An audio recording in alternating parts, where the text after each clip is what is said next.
Our next story is about jugaad. What is jugaad? It's a Hindi term for a hack, a simple workaround to deal with a complicated problem. That's what a jugaad is. What is the biggest problem in geopolitics today? Doing business with Russia. You can't pay for Russian goods the traditional way. All banking channels are closed. Any direct business transaction with Russia will trigger Western sanctions. But Indian companies have not stopped doing business with Russia. They have found a hack. Ultratech is India's biggest cement producer. A report says it is importing cargo of Russian coal. How are they doing it? By paying the seller in Chinese yuan. How does that work?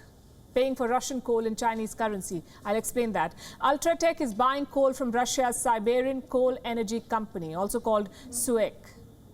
Now, first of all, why does a cement company need coal? Well, coal is the main fuel to manufacture cement. How much coal did Ultratech buy? This consignment, the one we are talking about, was of 157,000 tons. It was loaded at a Russian port called Vanino. How much is the consignment worth? The invoice is of around $25 million. Reports say Ultratech made this payment in yuan, around 172 million yuan to be precise. How was this purchase arranged? Now, reports say SUEK has a business unit in Dubai. The sale was arranged from there. How the mechanism works exactly is not yet clear. Presumably, the business unit in Dubai accepts payments in yuan and then the coal is shipped. Other companies are also using this route. They make the payment in yuan and then they take the coal from Russia. It works for Moscow too because they like the Chinese currency. The Russian central bank keeps yuan in its reserves. About 13% of Russian reserves are in yuan assets. So Moscow can convert the yuan into the ruble. Now, how do Indian businesses get the yuan? There is one possible source. They could go to a Chinese bank, either in mainland China or in Hong Kong.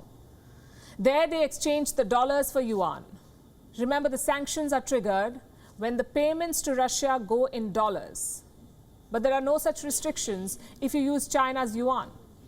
So effectively, you're circumventing the US dollar and you're also circumventing Western sanctions. India and Russia are trying to figure out their own mechanism. So far, there is no progress on this front. Until that happens, businesses could resort to paying in yuan. A former Indian Economic Affairs Secretary believes trade in yuan could pick up in the days and weeks ahead. I have a statement with me. This is what he said. If the rupee-yuan ruble route turns out to be favorable, the businesses have every reason and incentive to switch over. This is likely to happen more. Now, this mechanism might be new for India, but businesses around the world have been using the yuan widely. Since the Ukraine invasion, yuan to ruble trade has shot through the roof. I'll tell you how much.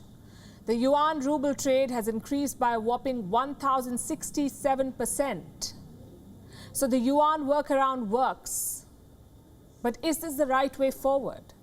Using the yuan means empowering China. Let's face it, Russia cannot be isolated from the global economy just because the West wants it. Countries and businesses will buy Russian energy because it is cheaper. And that is the reality. But do we have to strengthen China in this process? Trading in yuan increases the demand for the Chinese currency. Chinese mouthpieces have put out some data. The use of yuan by central banks has increased. It is at a 5-year high. So more central banks around the world are keeping yuan in their reserves. So far, the US dollar has dominated global trade, and it still does. But China wants to replace the dollar. It wants the yuan to become the global currency. So if the world uses more yuan, Beijing's influence in global trade will rise. It's as simple as that. China is trying to leverage this momentum. It has reached out to 5 countries and regions: Indonesia, Malaysia, Hong Kong, Singapore, and Chile. With China, these 5 are building a yuan reserve. And all 6 of them, all 6 partners, will create a yuan pool. They will contribute a minimum of 15 billion yuan each to the pool. That's around $2.2 billion. How will this help China?